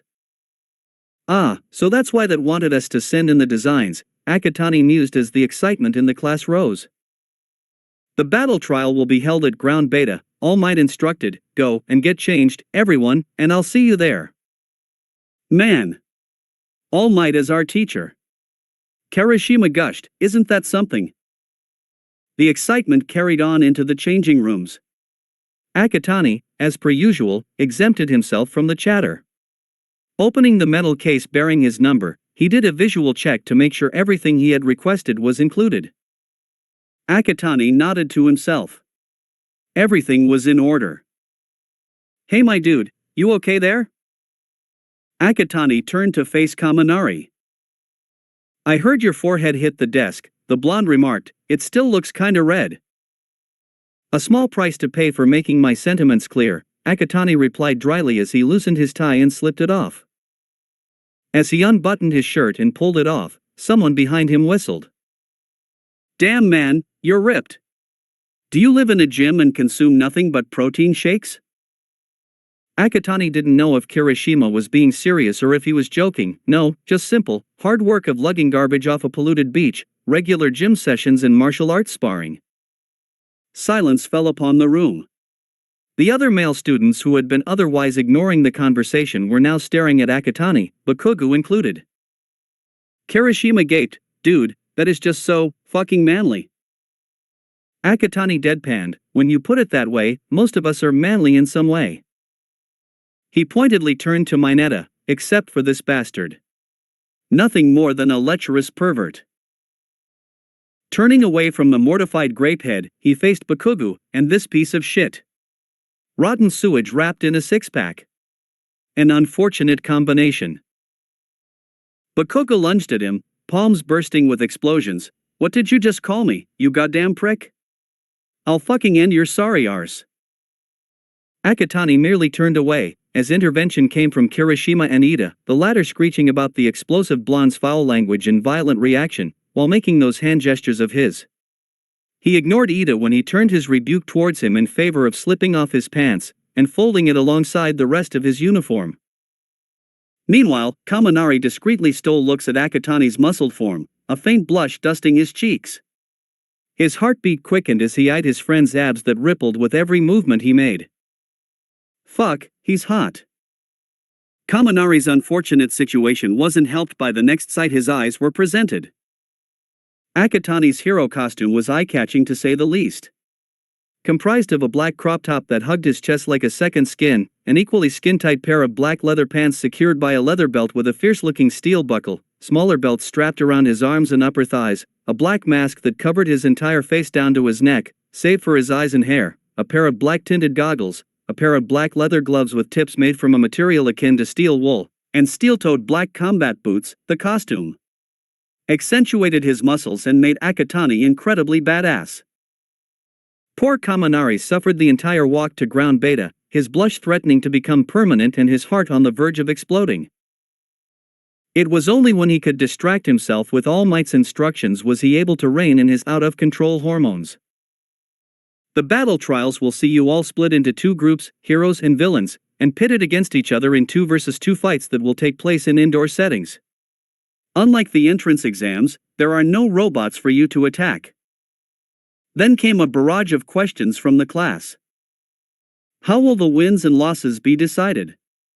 Yayorozu Momo asked first. Can we bash the fuck out of them? That came, naturally, from Bakugo. Akatani rolled his eyes behind his goggles. Will the worst performing pair be expelled? Asked a nervous Uraraka. Akatani felt pity for the poor soul who was to be paired with Mineta. How will we be paired? Ida raised a hand. Is my cape flashy or what? Aoyama asked as he displayed the sparkling piece of cloth to those looking. Hint, no one. Akatani groaned behind his mask. All right. All right. All Might raised his hands. Don't rush. I'll answer all your questions. Akatani folded his arms across his chest, as the number 1 hero pulled out a script that appeared comically small in his large hands. The villains will hide with a nuclear weapon in an unknown floor of the building. The heroes will have to find the villains, and either defeat them or secure the weapon before the time limit ends. The villains will attain victory if they are able to protect the weapon or defeat the heroes within the time limit. All Might closed the script, and now, the pairings. Lots were picked, and the pairs were decided as followed. Team A, Akatani Makumo and Uraraka Ochako. Team B, Shuji Mezu and Todoroki Shudo. Team C, Yayorozu Momo and Mineta Minoru. Team D, Ida Tenya and Bakugo Katsuki. Team E, Aoyama Yuga and Ishido Mina. Team F, Sata Rikido and Kota Koji. Team G, Jiro Kyuka and Kaminari Denki. Team H, Tokoyami Fumikage and Azui Tsuyu. Team I, Hagakure Turo and Ojiro Mashireo. Team J, Kirishima Ijiru and Siro Hanta. Akatani Kuin. The purple-haired Ice King glanced at Uraraka, dressed in equally form-fitting bodysuit, knee boots, and helmet. Let's do our very best.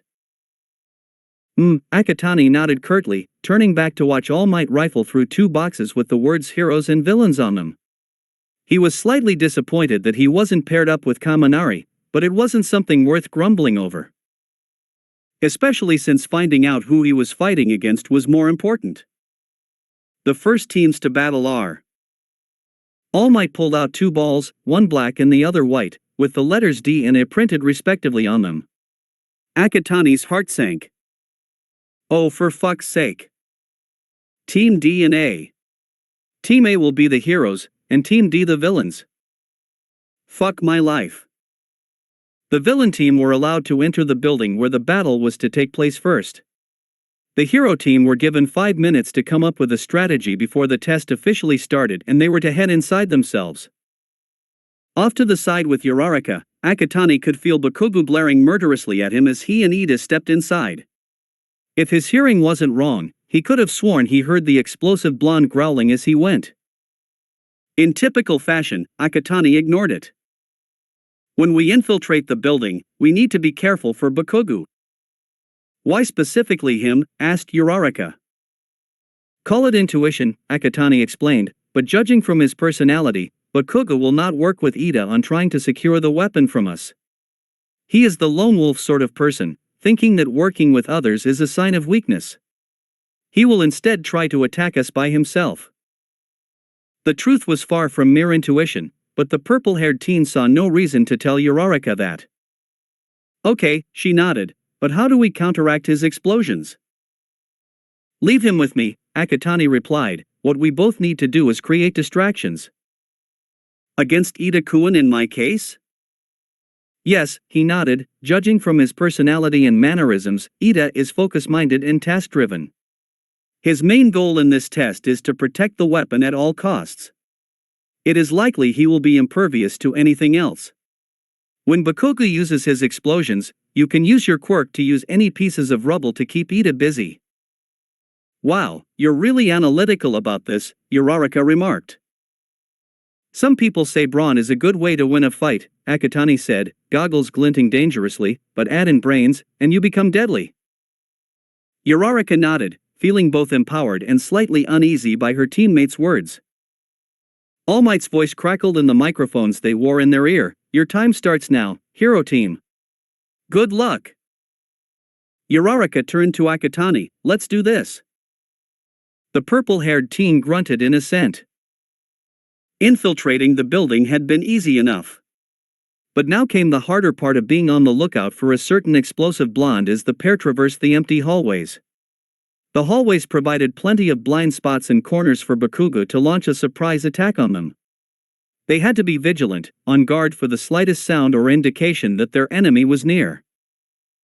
Good thing they were, for a mere second later, shit hit the fan. Just as they approached a corner, Akatani's eyes caught the swift movement of Shadow. Out from the corner leaping straight at them, came Bakugo. The blonde pulled back a gauntlet-covered fist, and threw a powerful punch at Akatani. The resulting explosion rocked the hallway, but Bakugo missed his target. With lightning-speed reflexes, Akatani dodged the incoming punch, leaping towards Uraraka and using the momentum to push the both of them away from the impact zone. They landed several feet away, Akatani immediately getting up and pulling Uraraka to her feet. Are you all right? I'm fine, thanks. They had little respite.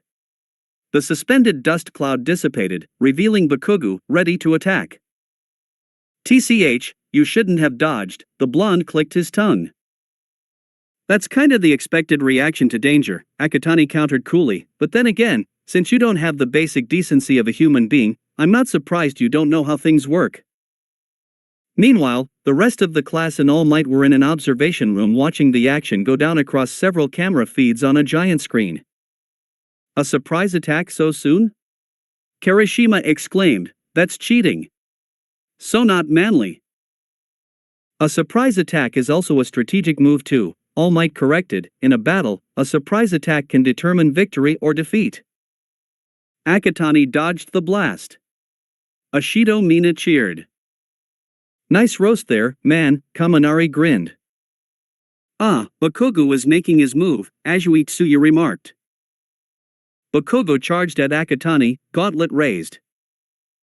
You better get ready, you fucking arsewipe, for you'll be nothing but a squashed bug under my boot when I'm done with you. Akatani said nothing, instead rushing straight at the incoming blonde, stopping him in his tracks with a vice grip on his right arm. You should learn when to shut your mouth. Idle talk can be dangerous, for you especially. Standing to the side, Uraraka watched with awe as Akatani shifted his balance, and with all of his strength, tossed Bakugo over his shoulder and threw him to the floor with a sickening crash, knocking the air out of the blonde's lungs. Akatani turned to his teammate, Uraraka, go look for Ida.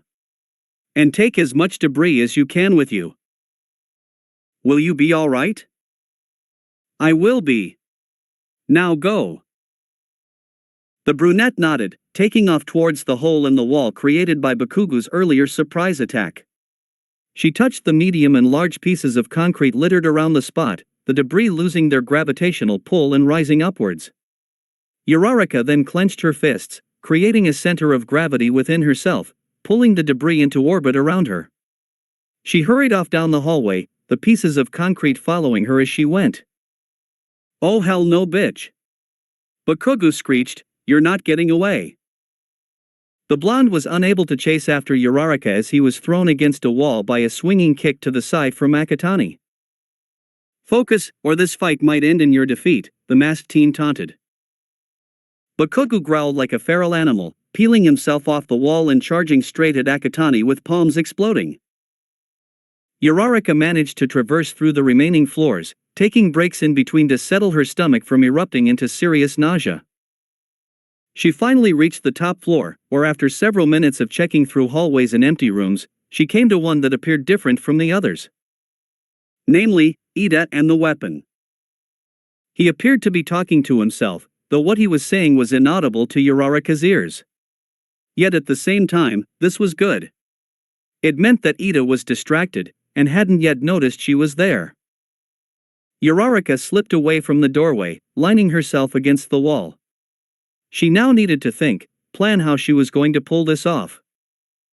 The debris she brought with her will no doubt distract Ida momentarily. But she couldn't risk keeping them afloat for too long without vomiting.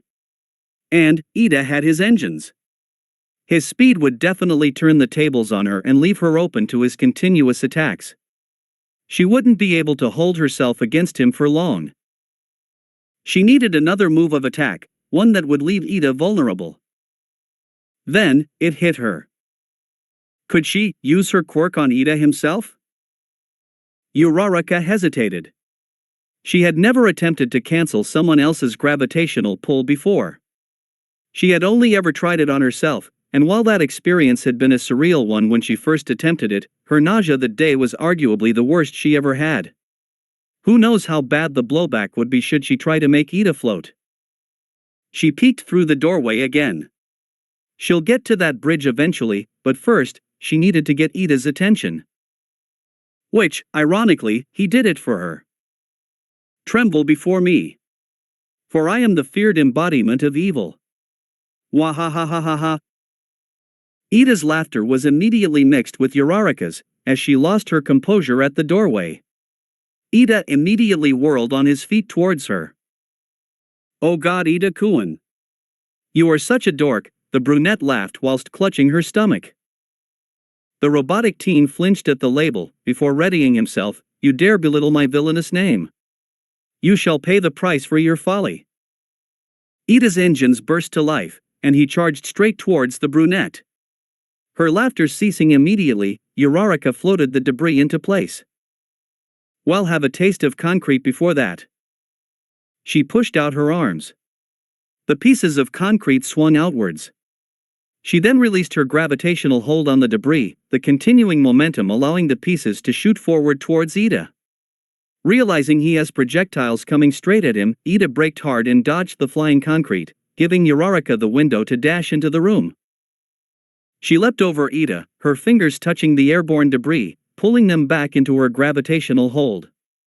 She released them upon Ida again, but she wasn't so lucky the second time.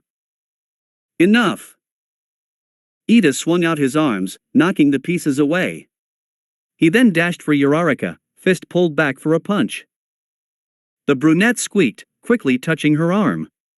She floated up towards the ceiling, narrowly avoiding Ida's punch as it came hurtling towards her exact spot just milliseconds apart. She released her quirk, falling back to the floor. This wasn't good. Already so soon in her fight with Ida, and she had to use her quirk on herself. Furthermore, she couldn't find a long enough window to use her quirk on him. She needed another distraction to pull this off, and fast.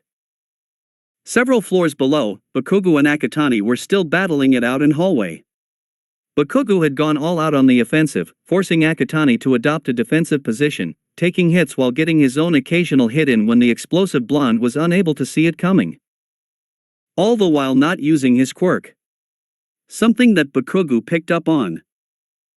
"What's the matter, fucker?" he sneered. "Why aren't you using your quirk?" "Don't say anything back," Akatani thinks to himself, "not yet." Bakugo released another exploding fireball. "Think you're too good to use your quirk? Distract him." "What does that say about you then?" Akatani drawled, dodging the fireball. "Think you can just take this battle with your explosions?" Bakugo lands, a vein throbbing noticeably on his temple. But whatever anger the explosive blonde might have had gives way for a feral, almost crazed smile that stretches his lips. He outstretched a gauntlet hand. "Oh, but I can. You see."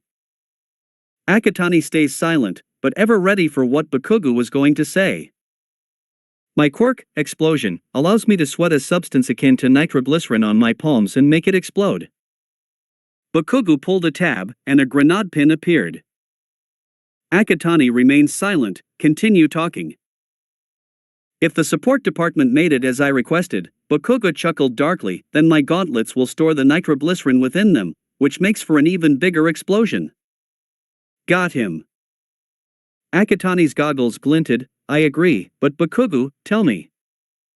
The blonde raised an eyebrow as Akatani outstretched his own hand. "What happens when nitroglycerin is introduced to a single spark, like an electrical one?" Bakugo's eyes widened. Jade-colored sparks danced over Akatani's fingers, before shooting forward like bullets. Bakugo had no time to pull the pin on his gauntlet, before the electricity got to it. Split second of silence. Then, boom! The explosion rocked the entire building. Windows on the floor hosting the epicenter of the blast splintered into glistening pieces against the bright sunlight from outside. The shockwave expanded upwards and sideways rapidly, the floors above and below the blast heaving up and down from the immense force. The explosion was so intense, those on the top floor felt the floor lift from the shockwave rushing upwards. Cracks appeared on the walls, and pieces of the ceiling came raining down. The weapon tipped over and fell onto its side. "What the dash?" Ida yelled, losing his footing and falling to the floor. Uraraka, maintaining her balance, remained standing. Then, she saw the window she needed. Meanwhile, back in the observation room, a different set of chaos was unfolding. "Holy fuck!" Kirishima and another boy, Tsuruhanta, exclaimed. Their words echoed the sentiment of those watching, eyes wide and jaws hanging open. All Might could only stare at the screen in silence. He had been on the verge of getting Bakugo to desist from the move he was planning through the intercom, when Akatani suddenly attacked and set off the explosion. Now, with the fireball blocking the feed, he didn't quite know what to do.